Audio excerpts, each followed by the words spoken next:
Hello students, कैसे हैं? बढ़िया। तो जैसा कि मैंने पिछले लेक्चर में आपको कॉलिजन थ्योरी स्टार्ट किया था, ठीक है। कॉलिजन थ्योरी में मैंने आपको क्या बताया था कि रिएक्टेंट से प्रोडक्ट में कैसे कन्वर्जन होता है, ये मैंने बताया था, ठीक है। कि रिएक्टेंट का प्रोडक्ट में कैसे कन्वर्जन होता है, ये मैंने कॉलिजन थ्योरी में एक्सप्लेन करा था, ठीक है। मैंने आपको कॉलिजन थ्योरी में क्या क्या पॉइंट बताया था। बोला था कि रिएक्टेंट मॉलिक्यूल्स आपस में कोलाइड करके क्या बनाते हैं, प्रोडक्ट बनाते हैं, ठीक है। रिएक्टेंट मॉलिक्यूल्स आपस में कोलाइड करके क्या बनाते हैं, प्रोडक्ट बनाते हैं। लेकिन ये भी बताया था कि सारे कॉलिजन जो है प्रोडक्ट के लिए रिस्पॉन्सिबल नहीं होता है, ठीक है। जैसे किसी रिएक्शन वेसल में तो बहुत सारे कॉलिजन हो रहे हैं, तो all collision are not responsible for the formation of product. सारे कॉलिजन प्रोडक्ट के फॉर्मेशन के लिए रिस्पॉन्सिबल नहीं है। इसी कारण मैंने आपको टू टाइप का कॉलिजन बताया था, एक इफेक्टिव होता है, एक इनइफेक्टिव होता है। यानी रिएक्शन वेसल के अंदर टू टाइप्स के कॉलिजन चलते हैं, एक इफेक्टिव चलते हैं, एक इनइफेक्टिव चलते हैं। यदि इफेक्टिव हो रहा है तो प्रोडक्ट बन जाएगा, यदि इनइफेक्टिव हो रहा है तो प्रोडक्ट नहीं बनेगा। और इफेक्टिव कॉलिजन कब होता है, उसके लिए क्या कंडीशन है, ये मैंने बताया था कि दो बैरियर क्रॉस करना चाहिए। पहला एनर्जी बैरियर और दूसरा ओरिएंटेशन बैरियर। तो मैं आपको एनर्जी बैरियर बता रहा था, ठीक है। एनर्जी बैरियर में आपको मैंने बताया था क्या, थ्रेशोल्ड एनर्जी बताया था ना, कि कम से कम रिएक्टेंट मॉलिक्यूल के पास थ्रेशोल्ड एनर्जी के बराबर एनर्जी होना चाहिए, तभी वो रिएक्टेंट किस में बदल पाएगा, प्रोडक्ट में बदल पाएगा। यदि नहीं है तो मैंने बोला था कि मोस्ट ऑफ द रिएक्शन में रिएक्टेंट मॉलिक्यूल के पास थ्रेशोल्ड एनर्जी के बराबर एनर्जी नहीं रहता है, तो उसमें केस में क्या करते हैं, उसके थ्रेशोल्ड के बराबर करेंगे एनर्जी, बाहर से एनर्जी सप्लाई करके, बताए थे ना। और जो बाहर से एनर्जी देते थे, एक्स्ट्रा एनर्जी देते थे, वही क्या कराता था, एक्टिवेशन एनर्जी, बताया था ना।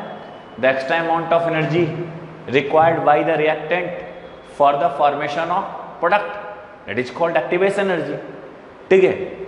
एक्टिवेशन एनर्जी तक मैंने एक्सप्लेन कर दिया था।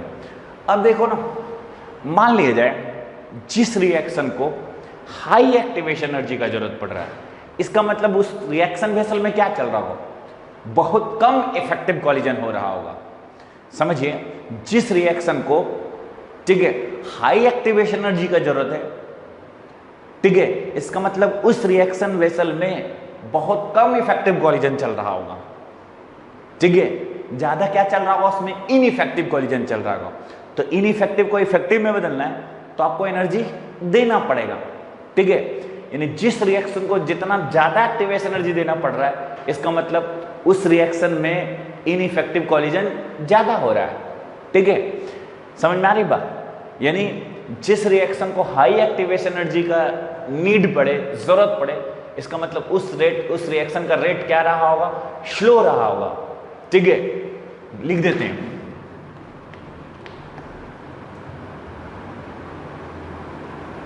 If require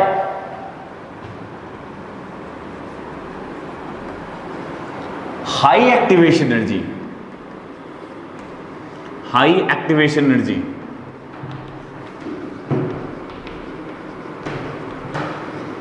then rate of reaction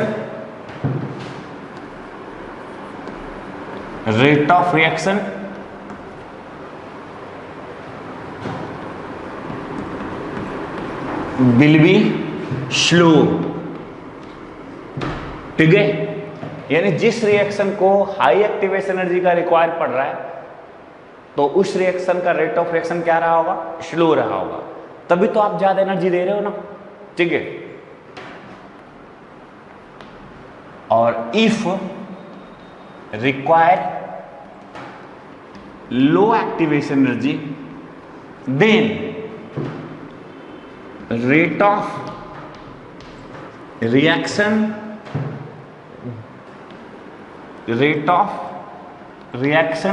will be fast, ठीक है। यानी जिस रिएक्शन में हाई एक्टिवेशन एनर्जी देना पड़ रहा है, इसका मतलब उस रिएक्शन का रेट ऑफ रिएक्शन स्लो रहा होगा, ठीक है। और जिस रिएक्शन को कम एक्टिवेशन एनर्जी देना पड़ रहा है, लो एक्टिवेशन एनर्जी देना पड़ रहा है, इसका मतलब उस रिएक्शन का रेट ऑफ रिएक्शन क्या रहा होगा, फास्ट रहा होगा। ठीक है, समझ में आई बात। चलिए अब मैं आपको 2-3 पॉइंट समझाने जा रहा हूं, ध्यान दीजिएगा। ठीक है, एनर्जी डायग्राम बताने वाला हूं। ठीक है, या इसको बोलते हैं रिएक्शन कोऑर्डिनेट डायग्राम। ठीक है, reaction coordinate diagram.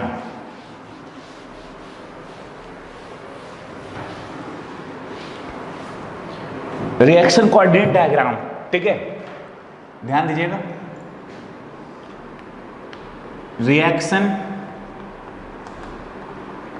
Coordinate diagram, reaction coordinate diagram. ठीक है, कल मैंने आपको बताया था। ठीक है, पहला मैं जो ड्राइंग करने वाला हूं फॉर एलिमेंट्री रिएक्शन के लिए। ठीक है, यानी रिएक्शन कितने स्टेप में पूरा हो जाए, एक स्टेप में पूरा हो जाए। ठीक है, चलो वाई एक्सिस पे क्या रखते हैं, एनर्जी, और एक्स एक्सिस पे क्या लिखते हैं, प्रोग्रेस ऑफ रिएक्शन। ठीक है, मान लीजिए रिएक्शन एंडोथर्मिक भी हो सकता है, एक्सोथर्मिक भी हो सकता है। अरे यार डेल्टा एच बराबर फॉर्मूला पढ़े हो ना, क्या delta H reaction equal to क्या, energy of product minus energy of क्या, रिएक्टेंट, पढ़े हो ना। ठीक है, और ये भी मैं पढ़ा चुका हूं, ध्यान दो। फॉर एक्सोथर्मिक के लिए डेल्टा एच रिएक्शन क्या होता है, लेस देन 0। ठीक है, ये बता चुका हूं। और फॉर एंडोथर्मिक के लिए, एंडोथर्मिक के लिए डेल्टा एच रिएक्शन क्या होता है, ग्रेटर देन 0, बता चुका हूं ये सब। एक्सोथर्मिक रिएक्शन है, डेल्टा एच की वैल्यू नेगेटिव होगा, एंडोथर्मिक रिएक्शन है, डेल्टा एच की वैल्यू पॉजिटिव होगा। ठीक है, तो आपके ऊपर डिपेंड कर रहा है कि एलिमेंट्री रिएक्शन को क्या मानेंगे, एंडोथर्मिक मानेंगे या एक्सोथर्मिक मानेंगे। मान लीजिए एलिमेंट्री रिएक्शन को आपने एक्सोथर्मिक माना, तो एक्सोथर्मिक माना तो डेल्टा एच क्या होगा, लेस देन 0। तो लेस देन 0 कब आएगा, लेस देन 0 कब आएगा, जब रिएक्टेंट बड़ा होगा ना, और प्रोडक्ट क्या होगा, छोटा होगा। रिएक्टेंट का एनर्जी ज्यादा होगा, प्रोडक्ट का एनर्जी क्या होगा, कम होगा ना। ठीक है, तो रिएक्टेंट का एनर्जी ज्यादा रख रहा हूं, प्रोडक्ट का एनर्जी कम रख रहा हूं। चलो देखो, रिएक्टेंट को ऊपर रख दे रहा हूं और प्रोडक्ट को नीचे रख दे रहा हूं। ठीक है, तो अपने आप समझ में आ जाएगा कि रिएक्शन क्या है, एक्सोथर्मिक है। अब देखो यहां पे रिएक्टेंट और ये प्रोडक्ट, यहां एनर्जी ऑफ रिएक्टेंट लिख देते हैं, ये क्या है, एनर्जी ऑफ प्रोडक्ट हो गया। अब देखो ध्यान दो, समझो, ये क्या कहलाएगा, एक्टिवेशन एनर्जी कहलाएगा ना, बताया था ना आप गूगल। ठीक है, अरे भाई ये पॉइंट क्या कहलाता है, ट्रांजिशन स्टेट या एक्टिवेटेड स्टेट, बताया था ना। ठीक है, रिएक्टेंट और प्रोडक्ट के बीच के स्टेट को क्या बोलते हैं, ट्रांजिशन स्टेट या एक्टिवेटेड कॉम्प्लेक्स। ठीक है, या एक्टिवेटेड स्टेट भी बोल सकते हैं। अब एक बात सुनो, अब इस पता है ना आपको। ठीक है, इस पॉइंट पे जो कॉरस्पॉन्डिंग एनर्जी है वो क्या कहलाता था, थ्रेशोल्ड एनर्जी कहलाता था, ETH। अब देखो तो क्या रिएक्टेंट का एनर्जी थ्रेशोल्ड के बराबर है, नहीं है, तो क्या करना पड़ेगा, एक्स्ट्रा एनर्जी देना पड़ेगा। उसी एक्स्ट्रा एनर्जी को क्या बोल रहे थे, एक्टिवेशन एनर्जी, बताया था ना आपको। ठीक है, ये है। ठीक है, अब देखो तो समझ में आ गया ना बात। अरे बताया था ना कि अरे भाई कम से कम कितना एनर्जी चाहिए रिएक्टेंट को प्रोडक्ट में बदलने के लिए, थ्रेशोल्ड के बराबर। क्या रिएक्टेंट का एनर्जी थ्रेशोल्ड के बराबर है, नहीं ना है। ठीक है, थ्रेशोल्ड की वैल्यू इतना है, यहां से यहां देखो रिएक्टेंट का एनर्जी इतना है, तो इतना एनर्जी एक्स्ट्रा देना पड़ा ना आपको।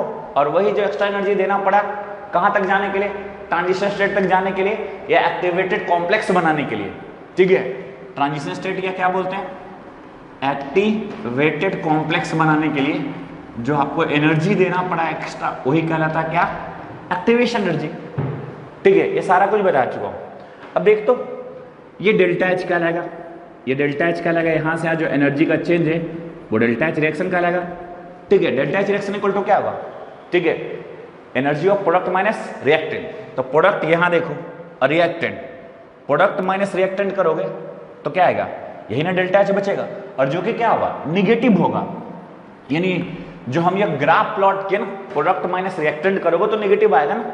इसका मतलब हम एलिमेंट्री रिएक्शन क्या माने हैं, एंडोथर्मिक माने या एक्सोथर्मिक माने, बताओ। डेल्टा एच क्या आ रहा है, नेगेटिव आ रहा है ना, मतलब क्या माने, एक्सोथर्मिक माने ना, ठीक है। यदि डेल्टा एच पॉजिटिव आ रहा है तो हम क्या बोलते हैं, मेरा रिएक्शन क्या है, ठीक है। डेल्टा एच नेगेटिव होगा तो एक्सोथर्मिक, और डेल्टा एच पॉजिटिव हो जाएगा तो एंडोथर्मिक, ठीक है। समझ में आया, कोड आउट। चलिए अब जो दूसरा नंबर बताने वाला हूं, फॉर कॉम्प्लेक्स रिएक्शन, किसके लिए, कॉम्प्लेक्स रिएक्शन के लिए, ठीक है। एनर्जी डायग्राम बताने वाला हूं किसके लिए, कॉम्प्लेक्स रिएक्शन के लिए, ठीक है। फॉर कॉम्प्लेक्स रिएक्शन, ठीक है। अब देखो कॉम्प्लेक्स रिएक्शन का मतलब क्या, टू और मोर देन टू स्टेप में हो, ठीक है। इस लाइन पे क्या लिए, एनर्जी, और इस लाइन पे क्या लिए, प्रोग्रेस ऑफ रिएक्शन, ठीक है। देखो भाई ध्यान देना,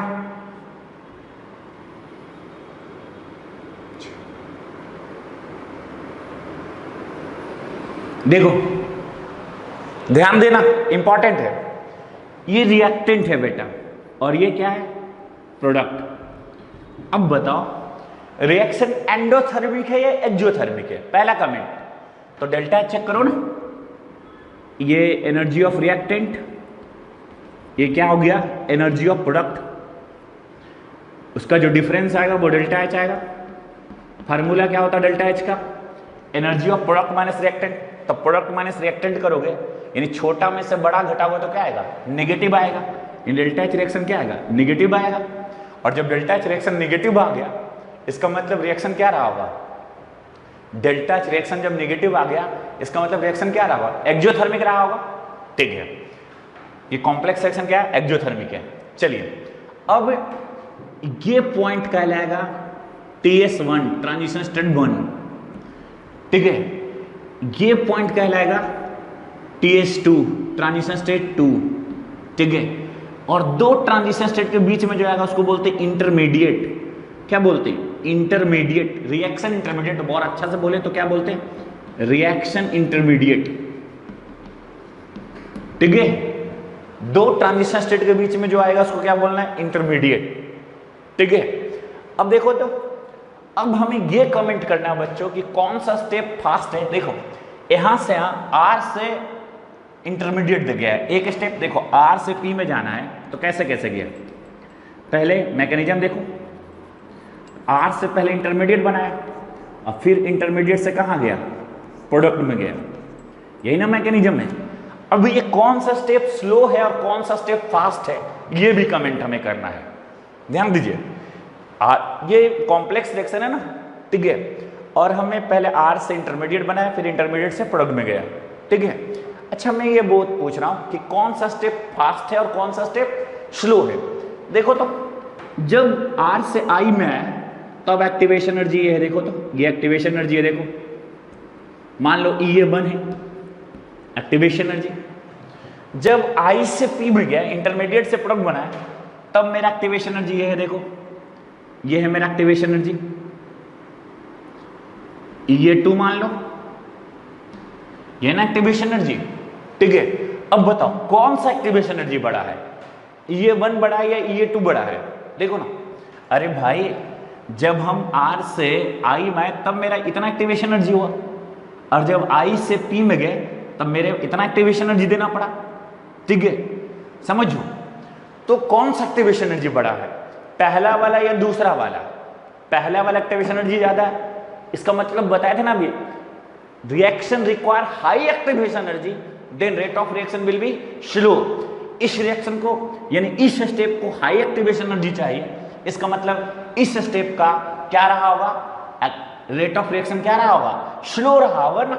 यानी ये जो R से I बना होगा वो स्लो रहा होगा, स्लो स्टेप रहा होगा, क्योंकि बिकॉज रिएक्शन रिक्वायर्ड, जो फर्स्ट स्टेप का जो रिएक्शन है उसको हाई एक्टिवेशन एनर्जी देना पड़ रहा है। देखिए ना, ये हाई एक्टिवेशन एनर्जी है, और जो सेकंड स्टेप का एक्टिवेशन एनर्जी तो लो है ना, ठीक है। इसका मतलब रेट ऑफ रिएक्शन क्या रहा होगा, फास्ट रहा होगा ना, फास्ट स्टेप, ठीक है।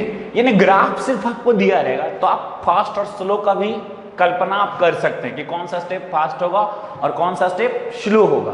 यानी कॉम्प्लेक्स रिएक्शन का हम ग्राफ यदि आपको दे दे तो फास्ट और स्लो का प्रेडिक्शन कर सकते हो, ठीक है। कोई डाउट नहीं ना? एक्टिवेशन एनर्जी के देख के बता देना कि कौन सा एक्टिवेशन एनर्जी ज्यादा है, कौन सा एक्टिवेशन एनर्जी कम है।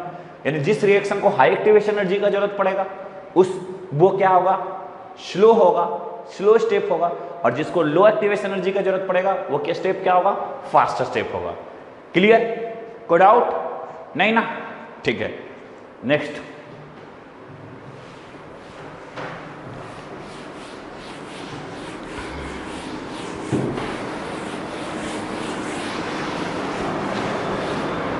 ध्यान दीजिएगा, इंपॉर्टेंट बात बताने वाला हूं। तीसरा जो ग्राफ बताऊंगा बहुत इंपॉर्टेंट है, reaction coordinate diagram for reversible reaction. कौन सा रिएक्शन? Reversible reaction. ये इंपॉर्टेंट है, वेरी इंपॉर्टेंट है। इससे एक फार्मूला भी निकल के आएगा जिसपे हमें क्वेश्चन पूछा जाता है बोर्ड में, एंट्रेंस में, ठीक है। फॉर क्या? Reversible reaction. तो या तो रिएक्शन क्या हो, एंडोथर्मिक हो या एक्सोथर्मिक हो, वही तो हो सकता है। यानी R से P में गए, ठीक है, तो या तो रिएक्शन एंडोथर्मिक हो सकता है या एक्सोथर्मिक हो सकता है। तो चलो दोनों बना देते हैं, फॉर एंडोथर्मिक, और एक तरफ क्या बना देते हैं, फॉर एक्सोथर्मिक, फॉर एक्सोथर्मिक, ठीक है। अभी हमें कुछ पता नहीं, आपको पता ना डेल्टा, सिर्फ इतना पता है delta H equal to energy of product minus reactant, ठीक है। और इंडोथर्मिक का डेल्टा H जो होता है वो ग्रेटर देन 0 होता है। इसका मतलब क्या, एंडोथर्मिक रिएक्शन है, ठीक है, तो डेल्टा H क्या होता है, ग्रेटर देन 0 होता है ना, ठीक है। तो एंडोथर्मिक रिएक्शन का डेल्टा H ग्रेटर देन 0 है, इसका मतलब प्रोडक्ट का एनर्जी क्या है, ज्यादा है, रिएक्टेंट का एनर्जी क्या है, कम है ना, ठीक है, तभी ना ग्रेटर देन 0 आएगा डेल्टा H रिएक्शन। चलो, प्रोडक्ट इस बार हाई एनर्जी में रखना है, ठीक है, एनर्जी, और वर्सेस क्या, प्रोग्रेस ऑफ रिएक्शन। ध्यान दीजिएगा, इंपॉर्टेंट चल रहा है ये सब, ठीक है। इस तरह यहां भी बना लेता हूं, एनर्जी वर्सेस क्या, progress of reaction, progress of reaction, ठीक है। समझ आ रही बात? कोई डाउट?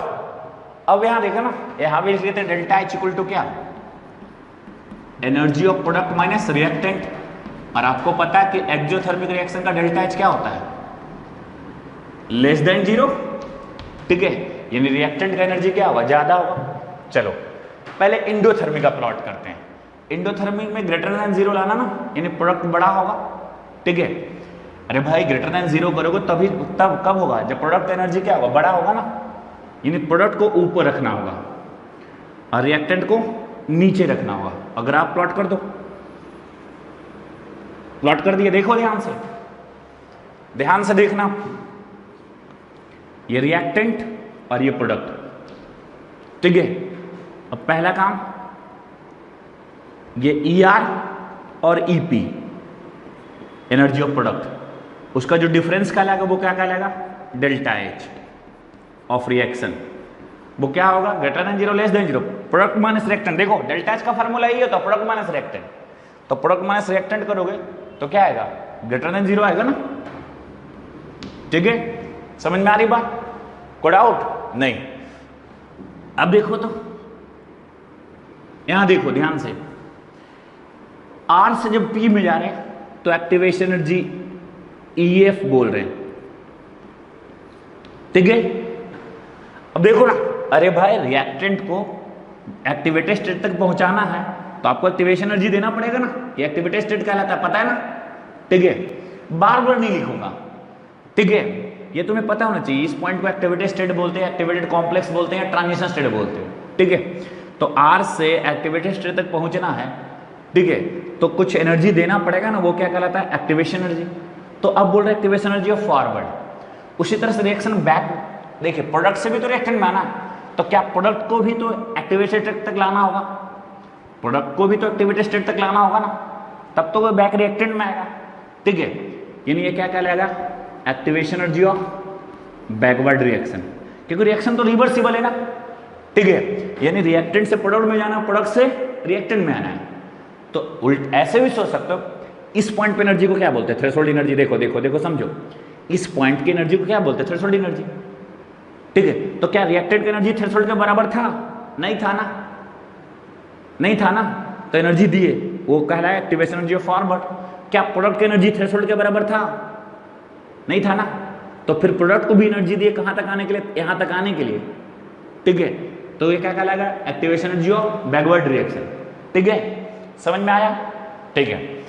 अब क्योंकि रिएक्शन रिवर्सिबल है तो दोनों तरफ से सोचना होगा आपको, ठीक है। अब देखो तो एक बात, activation energy of forward minus backward घटा लोगे तो डेल्टा एच निकल जाएगा। देखो ध्यान दो भैया, ये वैल्यू में से ये वैल्यू माइनस कर लोगे तो ये वैल्यू बच जाएगा, ठीक है। तो ये नहीं एक फार्मूला आ गया ना, delta H reaction equal to activation energy of forward minus activation energy of क्या, बैकवर्ड। देख लो, देख लो भैया, अरे भाई ये फॉरवर्ड माइनस बैकवर्ड कर दोगे तो यही बचेगा ना डेल्टा एच। यानी डेल्टा एच निकालने का पहला फार्मूला था क्या, energy of product minus reactant, लेकिन एक नया फार्मूला मिल गया कि रिवर्सिबल रिएक्शन का डेल्टा एच निकालना हो तो activation energy of forward minus क्या कर सकते हो, बैकवर्ड, ठीक है, समझ में आ रहा है। चलो यहां देखते हैं, अब एक्सोथर्मी का प्लॉट करना है। तो एक्सोथर्मी का प्लॉट करना है, इसका मतलब क्या है, delta H less than zero लाना है, इसका मतलब रिएक्टेंट का एनर्जी क्या होगा, ज्यादा होगा, अब प्रोडक्ट का क्या होगा, कम होगा, ठीक है। चलो प्लॉट कर रहे, देखो यहां पे रिएक्टेंट हो गया ई आर, और प्रोडक्ट का एनर्जी क्या है, कम है बेटा, और जो डिफरेंस कहलाता है वो डेल्टा एच कहलाएगा, रिएक्शन वो क्या होगा बेटा, लेस देन जीरो, ठीक है। यहां पे प्रोडक्ट है, चलो ध्यान दो ध्यान दो, ये क्या कहलाएगा, एक्टिवेशन, क्योंकि रिएक्शन रिवर्सिबल है ना, तो एक्टिवेशन एनर्जी ऑफ फॉरवर्ड, यहां से यहां क्या कहलाएगा, एक्टिवेशन एनर्जी ऑफ बैकवर्ड। देख लो भाई, अब देखो डेल्टा एच निकालने का तरीका, डेल्टा एच बराबर क्या होता है, energy of product minus reactant, तो प्रोडक्ट अब माइनस रिएक्टेंट, तो यही वैल्यू बचेगा ना। अरे प्रोडक्ट माइनस रिएक्टेंट करोगे तो यही वैल्यू बचेगा ना, वो अलग बात है निगेटिव वैल्यू बचेगा, डेल्टा एच की वैल्यू यहां निगेटिव आएगा क्योंकि रिएक्शन एक्सोथर्मिक है। तो देखो तो यदि फॉरवर्ड अब माइनस बैकवर्ड कर देते तो डेल्टा एच आ जाएगा, देखो फॉरवर्ड अब माइनस बैकवर्ड करते हो तो ये डेल्टा एच बचेगा, और जो कि निगेटिव साइन में बचेगा क्योंकि रिएक्शन क्या है, एक्सोथर्मिक है, ठीक है। यानी activation energy of forward minus activation energy backward घटा दो तो यही वैल्यू बचेगा ना, जो कि नेगेटिव साइन के साथ बचेगा क्योंकि डेल्टा एच क्या है, नेगेटिव है ना, एक्सोथर्मिक रिएक्शन है, तो ठीक है। तो यहां भी फार्मूला क्या हो जाएगा डेल्टा एच रिएक्शन का, एक्टिवेशन एनर्जी ऑफ क्या, forward minus activation energy of क्या हो गया, बैकवर्ड, ठीक है। यहां भी क्योंकि डेल्टा एच नेगेटिव लाना ना, तो activation energy of forward minus activation energy of क्या, बैकवर्ड, तो अपने आप फॉरवर्ड और माइनस बैकवर्ड करोगे तो डेल्टा एच की जो वैल्यू बचेगा वो नेगेटिव बचेगा, ठीक है। यानी हमें माइंड में याद क्या रखना है कि सर यदि डेल्टा एच निकालना है with the help of activation energy, तो एक फार्मूला याद कर लो, delta H equal to activation energy of forward minus activation energy of backward, चाहे रिएक्शन एंडोथर्मिक हो चाहे एक्सोथर्मिक हो, दोनों में तो एक ही फार्मूला लगा, वो अपने आप साइन अपने आप दे देगा। साइन के लफड़ा मत पढ़ना कि सर बैकवर्ड माइनस फॉरवर्ड करेगी, फॉरवर्ड माइनस बैकवर्ड करे, ये लफड़ा मत पढ़ना, हमेशा फॉरवर्ड माइनस बैकवर्ड। यदि फॉरवर्ड बड़ा होगा तो डेल्टा एच पॉजिटिव आ जाएगा, यदि बैकवर्ड बड़ा होगा तो डेल्टा एच नेगेटिव आ जाएगा, ठीक है। तो हमें एक ही फॉर्मूला याद रखना है ना कि delta H equal to activation energy of forward minus backward, ठीक है। रिमेंबर, इसको याद रखना है, समझ में आई बात, कोई डाउट है बोलो। ठीक है, अब यदि मान लीजिए पूछा जाए एंडोथर्मिक रिएक्शन में फॉरवर्ड बड़ा होगा बैकवर्ड होगा, तो डेल्टा एच का तो तुम्हें फार्मूला याद है। अब एंडोथर्मिक का डेल्टा एच का साइन क्या होता है? पॉजिटिव। तो कौन बड़ा सॉरी कौन बड़ा बताओ? फॉरवर्ड का एक्टिवेशन एनर्जी बड़ा और बैकवर्ड का एक्टिवेशन एनर्जी क्या? छोटा, तभी तो डेल्टा एच पॉजिटिव आएगा। यदि एक्सोथर्मिक में हमें फार्मूला, ठीक है, फार्मूला में कोई चीज नहीं करना है, फॉरवर्ड माइनस बैकवर्ड ही रखना है, यानी activation energy of forward minus activation energy of backward ही रखना है। ठीक है, तो एंडोथर्मिक तो समझा दिया। एक्सोथर्मिक में डेल्टा एच क्या होता है? निगेटिव। तो निगेटिव का आएगा, निगेटिव कब आएगा? जब बैकवर्ड का एनर्जी क्या हो? बड़ा हो, तभी तो निगेटिव आएगा। समझ में आई बात? चलो, तो ये फार्मूला इंपॉर्टेंट है, delta H reaction equal to activation energy of forward minus activation energy of backward. ठीक है, तो देखने वाले हम नेक्स्ट क्या, Arrhenius equation. Arrhenius equation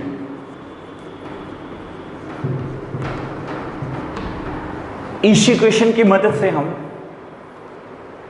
effect of temperature on rate constant देखेंगे। क्या देखेंगे? Effect of temperature on rate constant, on rate constant.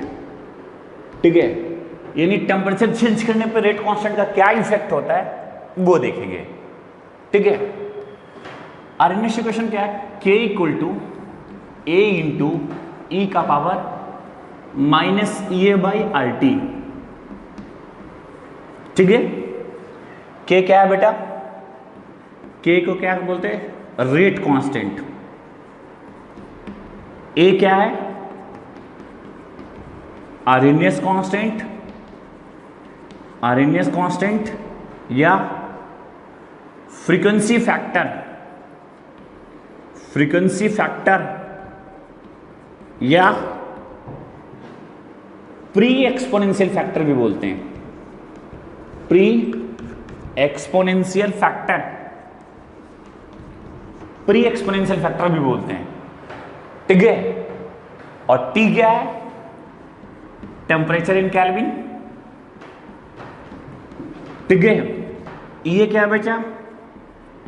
Activation energy, activation energy. R क्या है बेटा? Gas constant, gas constant. ठीक है, अब देखो यदि एक्टिवेशन एनर्जी जूल में है ना, तो R की वैल्यू भी जूल में लीजिएगा। पता है ना 8.314 जूल पर मोल पर केल्विन। ठीक है, R की वैल्यू जूल में पता है ना 8.314 और कैलोरी में लगभग 2 कैलोरी। ठीक है, अप्रॉक्स 2 कैलोरी। ठीक है, यानी एक्टिवेशन एनर्जी यदि कैलोरी में होगा तो R की वैल्यू कैलोरी में, एक्टिवेशन एनर्जी जूल में होगा तो R की वैल्यू है जूल में। ठीक है, अब देखते हैं इक्वेशन समझिएगा। ठीक है, टेम्परेचर चेंज करने पे एक्टिवेशन एनर्जी और EA भी चेंज करता है, पर ये चेंज बहुत ही नेग्लिजिबल होता है। ठीक है, बहुत स्मॉल चेंज होता है। एक्चुअल मायने में टेम्परेचर चेंज करने पे एक्टिवेशन एनर्जी और EA दोनों चेंज करता है, लेकिन ये चेंज बहुत ही नेग्लिजिबल होता है, बहुत स्मॉल क्वांटिटी में होता है चेंज। इसी कारण हम मान क्या लेते हैं कि टेम्परेचर चेंज करने पर क्या एक्टिवेशन एनर्जी और A मेरा क्या रहता है? कांस्टेंट रहता है। अरे चेंज बहुत कम का हुआ तो हम ऐसा मान सकते हैं ना कि टेम्परेचर चेंज करने पर एक्टिवेशन एनर्जी और A, ठीक है, मेरा क्या रहा? कांस्टेंट रहा, यानी टेम्परेचर से क्या रहा? इंडिपेंडेंट रहा। ठीक है, एक्चुअल मायने में एक्टिवेशन एनर्जी और टेम्परेचर, एक्टिवेशन एनर्जी और E है टेम्परेचर पर डिपेंड करता है, लेकिन यदि टेम्परेचर पर डिपेंड किया तो कुछ ना कुछ चेंज होगा एक्टिवेशन एनर्जी और A में, लेकिन वो चेंज बहुत ही नेग्लिजिबल होता है। इसी कारण हम मान लेते हैं हम अपने सिलेबस में कि एक्टिवेशन एनर्जी और A is independent upon temperature. ठीक है, इसको लिख देता हूं, देखो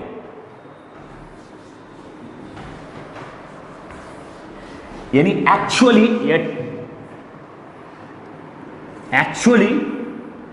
या truly activation energy and A changes with change in temperature, with change in temperature, यानी टेम्परेचर चेंज करेंगे तो ये भी चेंज करता और ए, ये मतलब एक्टिवेशन एनर्जी, और ए प्री एक्सपोनेंशियल फैक्टर, ठीक है, या फ्रीक्वेंसी फैक्टर या आरएमएस कांस्टेंट दोनों चेंज करता है, ठीक है, but the change is very small,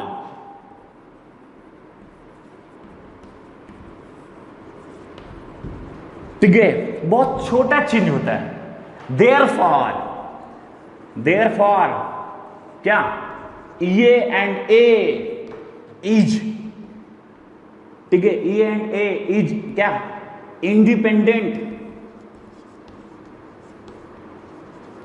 pendant on क्या टेम्परेचर, ठीक है। ये ध्यान रखना तुम्हारे कोर्स में एक्टिवेशन एनर्जी और ए को टेम्परेचर से क्या मानना, इंडिपेंडेंट मानना है, ठीक है। एक्चुअल मायने में चेंज करता है, टेम्परेचर चेंज करोगे तो एक्टिवेशन एनर्जी भी चेंज कर जाएगा, प्री एक्सपोनेंशियल फैक्टर भी चेंज कर जाएगा, लेकिन वो चेंज बहुत छोटा होता है, इसी कारण हम मानते हैं कि एक्टिवेशन एनर्जी और ए इज इंडिपेंडेंट अपॉन टेम्परेचर, ठीक है। समझ में आया? चलिए ध्यान दीजिए, इंपॉर्टेंट समझिए, यदि आप के बढ़ाओगे, ठीक है, देख के नहीं बोल रहा हूं, टेम्परेचर बढ़ाओगे, टेम्परेचर बढ़ा रहा हूं, तो ये और ये तो कांस्टेंट मानना है, ठीक है, चेंज होता है लेकिन हम उसको क्या मानेंगे, मेरा चेंज नहीं हो रहा है, ठीक है, इंडिपेंडेंट है टेम्परेचर पे, यानी एक्चुअल में तो चेंज होता है लेकिन चेंज बहुत कम होता है, इसी कारण हम टेम्परेचर से क्या मान लेते हैं, इंडिपेंडेंट मान लेते हैं। तो टेम्परेचर चेंज करने पे ए तो चेंज कर नहीं रहा है, ये चेंज नहीं कर रहा है, आर तो गैस कांस्टेंट है, वो तो कभी चेंज करेगा नहीं, तो टेम्परेचर चेंज करने पे क्या होगा, इस टर्म की वैल्यू क्या होगा, चेंज कर जाएगा। अब टेम्परेचर बढ़ा रहे हो तो इस टर्म की वैल्यू क्या होगा, बढ़ेगा, ठीक है, यानी ये जब बढ़ जाएगा तो के भी क्या हो जाएगा, बढ़ जाएगा, यानी टेम्परेचर बढ़ाने पे के की वैल्यू क्या होता है, बढ़ता है, और जब के बढ़ जाएगा तो रेट ऑफ रिएक्शन भी क्या हो जाएगा, बढ़ जाएगा बेटा, ठीक है। समझ में आया? अरे भाई रेट ऑफ रिएक्शन का एक्सप्रेशन जानते हो ना, आर इक्वल टू के इंटू ए का पावर एक्स बी का पावर वाई, यदि के बढ़ाओगे तो आर नहीं बढ़ेगा, 100% बढ़ेगा, यानी टेम्परेचर बढ़ाने पर रेट ऑफ रिएक्शन क्या हो रहा है, बढ़ रहा है। अब एक चीज देखो यहां, यदि temperature tends to infinity then K equal to A, K की वैल्यू ए के बराबर होगा, कैसे देखिए यहां, के इक्वल टू ए इंटू ई का power minus E A Y are t, ठीक है। अब देखो तो ए इंटू, ध्यान देना, ई का पावर, ठीक है, minus E A by R और इंटू इन्फिनिटी, और ठीक है, 1 बाई इन्फिनिटी क्या होता है, जीरो, अरे यार 1 बाई इन्फिनिटी क्या है, जीरो, और जीरो किसी चीज से मल्टीप्लाई कर दोगे तो क्या होगा, जीरो, और ई का पावर जीरो कितना, 1, ठीक है, ये पूरा टर्म क्या हो जाएगा, ई का पावर जीरो में बदल जाएगा ना, अरे 1 बाई इन्फिनिटी जीरो, और जीरो से कुछ को मल्टीप्लाई करो तो जीरो, ठीक है, और ई का पावर जीरो कितना, 1, यानी के बराबर क्या हो गया, ए हो गया ना, ये ठीक है, इक्वल टू क्या आ गया, 1, क्योंकि ये वैल्यू कितना हो गया, ये वैल्यू तो 1 हो गया ना, तो a इंटू 1 क्या हो जाएगा, a हो जाएगा ना, देख लो, ठीक है। ये टर्म देखो मैं लिख देता हूं, ये टर्म क्या होगा, e का पावर 0 हो गया ना, और e का पावर 0 कितना, 1 हो जाएगा ना, देख लो, ठीक है। ये टर्म के समझ में आएंगे बात, ठीक है। चलो, कोई डाउट, कोई दिक्कत नहीं ना, चलिए। तो जब टेम्परेचर इन्फिनिटी को टेंड्स करेगा तो के की वैल्यू किसके बराबर, ए के बराबर है, याद रखिएगा इसको, ठीक है। अच्छा, और देखते हैं, समझना,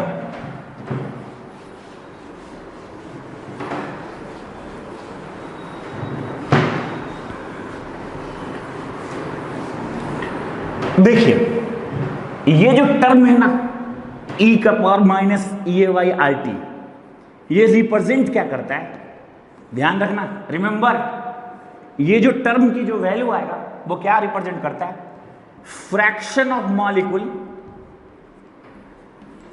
ठीक है, fraction of molecule having energy greater than equal to activation energy, ठीक है। यानी आपके रिएक्शन वेसल में कितने फ्रैक्शन ऑफ मॉलिक्यूल के पास एनर्जी इक्वल टू या ग्रेटर देन एक्टिवेशन एनर्जी है, ठीक है। ई का power minus E A by R T क्या रिप्रेजेंट कर रहा है कि आपके रिएक्शन वेसल में कितने मॉलिक्यूल के पास एनर्जी इक्वल टू और ग्रेटर देन एक्टिवेशन एनर्जी के बराबर है, ठीक है। यानी समझ में आई बात, ठीक है। और जिसके पास एनर्जी इक्वल टू या ग्रेटर देन एक्टिवेशन एनर्जी के बराबर आ चुका है वो क्या करेगा, इफेक्टिव कॉलिजन करेगा। अरे भाई आपको एक्टिवेशन एनर्जी मिल चुका है तो आप प्रोडक्ट में बदलने लगिएगा ना, ठीक है। आपको एक्टिवेशन एनर्जी से इक्वल या एक्टिवेशन एनर्जी से ज्यादा एनर्जी मिल चुका है तो क्या आप रुकिएगा कि प्रोडक्ट बनाइएगा, प्रोडक्ट बनाइएगा, यानी इफेक्टिव कॉलिजन करिएगा, ठीक है। और इफेक्टिव कॉलिजन जैसे ही होने लगेगा तो क्या होगा, प्रोडक्ट बनने लगेगा, क्योंकि आपको एनर्जी एक्टिवेशन या एक्टिवेशन से ज्यादा हम आपको सप्लाई कर दे रहे हैं तो आप रिएक्टेंट से किसमें बदलने लगेंगे, प्रोडक्ट में बदलने लगेंगे ना, ठीक है। यानी ये जो वैल्यू है क्या बताता है, मॉलिक्यूल के उस फ्रैक्शन को रिप्रेजेंट करता है जिसके पास एनर्जी इक्वल टू और ग्रेटर देन क्या है, एक्टिवेशन एनर्जी के बराबर है, ठीक है। कोई डाउट? अच्छा, ए क्या रिप्रेजेंट करता है, ए क्या रिप्रेजेंट करता है, रेट ऑफ कॉलिजन, ठीक है। क्या रिप्रेजेंट करता है, रेट ऑफ कॉलिजन या कॉलिजन रेट को रिप्रेजेंट करता है।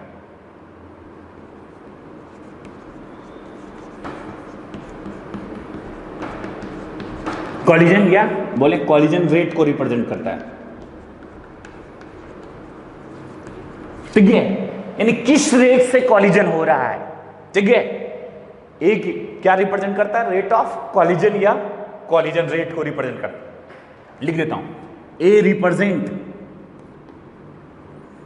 ठीक है, क्या रेट ऑफ कॉलिजन या कॉलिजन रेट को रिप्रेजेंट करता है, ठीक है। समझ में आया?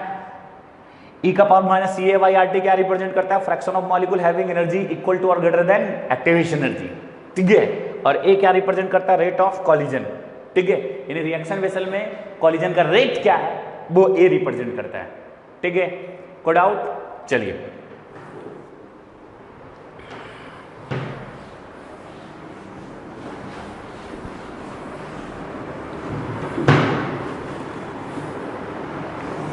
ध्यान दीजिए, समझिए। अभी आपने एक पॉइंट ध्यान दीजिए, आप इंपॉर्टेंट समझिए, ठीक है। कि अब इस इक्वेशन के साथ हम डिफरेंट फॉर्म में इसको पहले लाते हैं, ठीक है। इससे पहले एक पॉइंट यहां भी आपको बता दें, इंपॉर्टेंट है, ध्यान से सुन लीजिएगा, ठीक है।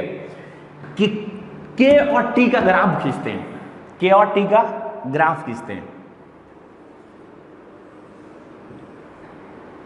के और टी का,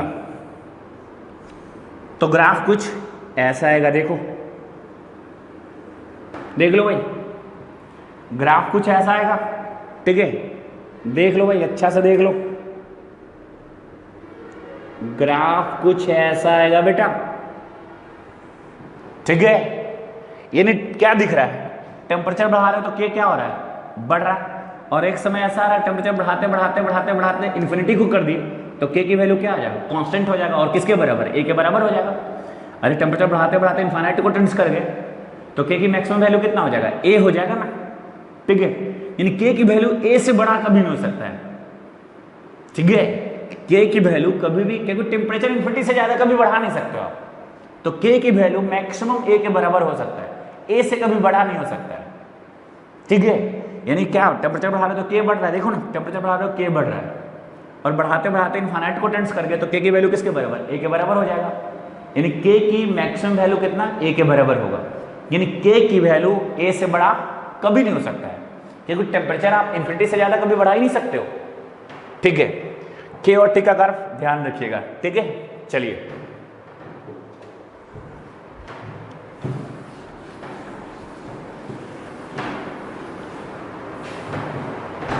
अरे भाई ये कर्व ऐसा क्यों प्लॉट हुआ, इक्वेशन का नेचर क्या है, y इक्वल टू ई का पावर माइनस 1/x का नेचर आया था ना, उसका यूज करके प्लॉट कर लेना। चलो अब हमें करना गया है इसके दोनों तरफ लॉग लेते हैं। क्या करते हैं? दोनों तरफ लॉग लेते हैं। या चलो पहले ln लेते हैं। क्या लेते हैं? ln k equal to ln a into ई का power minus A Y are t. ठीक है, अब मैं लिखता हूं ln k इक्वल टू, ठीक है, ln e minus A Y are T और प्लस ln a। अरे log a इंटू बी क्या होता है? log a प्लस बी होता है ना। ठीक है, तो ln k equal to power आगे ले minus A Y are T और ln e की वैल्यू कितना? 1, तो प्लस क्या होगा? ln a। इक्वेशन आ गया, देखिए ना। ठीक है, यदि ln k वर्सेस 1/t का ग्राफ प्लॉट करें तो वो भी हम प्लॉट कर देते हैं। देखो, ठीक है, ln k वर्सेस 1/t का ग्राफ। देखो ln k को कहां पे रखे हो? y एक्सिस पे। ठीक है, इसको ऐसे लिख लो ना, 1/t ऐसे ले बना लो। ठीक है, इसको कहां पे रखे हो? x एक्सिस पे। ये क्या हो जाएगा? देखो ये क्या हो जाएगा? स्लोप हो जाएगा ना m। ये क्या हो जाएगा? बाई इंटरसेप्ट c हो जाएगा। स्लोप कैसा? नेगेटिव है ना, स्लोप नेगेटिव है। ठीक है, तो स्लोप नेगेटिव है तो अच्छा, ठीक है, पहले इक्वेशन किसका है? स्ट्रेट लाइन का ना, और स्लोप नेगेटिव है। बाई इंटरसेप्ट कितना है? ln a। ठीक है, और कहां कट रहा है? पॉजिटिव बाई एक्सिस को कट कर रहा है ना। अरे यार ये प्लस में है ना, यानी क्या है? पॉजिटिव बाई एक्सिस को कट कर रहा है ना। ठीक है, कहां पे? ln a पे। ठीक है, और स्लोप क्या है बेटा? निगेटिव। तो यहां से लाइन कहां? नीचे देख लो। ठीक है, इस कर्व का स्लोप कितना? बोलो, माइनस ये बाई क्या? आर। देख लो भाई, देख लो, ln k वर्सेस 1/t का ग्राफ हो गया। यदि log k वर्सेस 1/t का बोलेगा तब कैसे प्लॉट करेंगे? देखिए, यदि हमें log k वर्सेस 1/t का ग्राफ बोलेगा तब कैसे प्लॉट करेंगे? देखिए,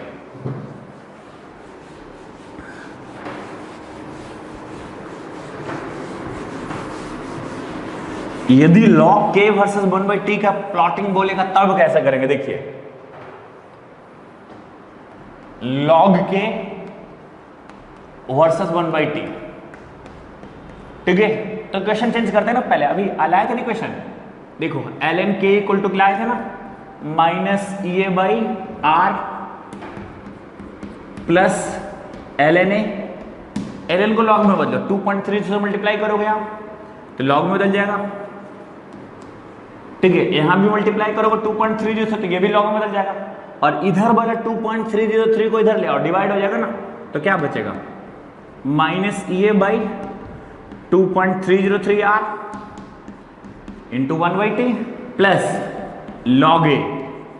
अरे भाई यहां भी मल्टीप्लाई हुआ था 2.303 से, लेकिन इधर जो मल्टीप्लाई हुआ है इधर लाए आप, तो दोनों डिवाइड होकर कैंसिल आउट हो जाएगा ना। ठीक है, अब ग्राफ प्लॉट कर दो। क्या? चलो भाई प्लॉट कर देते हैं। क्या है? log k वर्सेस क्या? 1/t। ये y एक्सिस पे, ये x एक्सिस पे, ये स्लोप बेटा m, और ये क्या हो गया? y intercept c। y intercept क्या? पॉजिटिव है ना। कहां पे है बेटा? log a पे। ठीक है, और यहां से लाइन क्या? नीचे ऊपर। स्लोप कैसा? नेगेटिव है ना, तो लाइन नीचे दे। और स्लोप की वैल्यू कितना? बोलो, स्लोप की वैल्यू कितना? Minus A by 2.303 R. ठीक है, समझ में आ गया? ln k वर्सेस 1/t भी बता दिया, log k वर्सेस 1/t भी बता दिया। ठीक है, अब आगे देखते हैं नेक्स्ट पॉइंट, ध्यान दीजिएगा। ठीक है,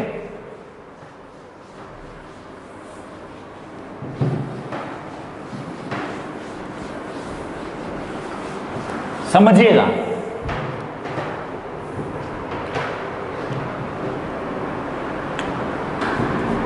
k इक्वल टू क्या था आपके पास इक्वेशन?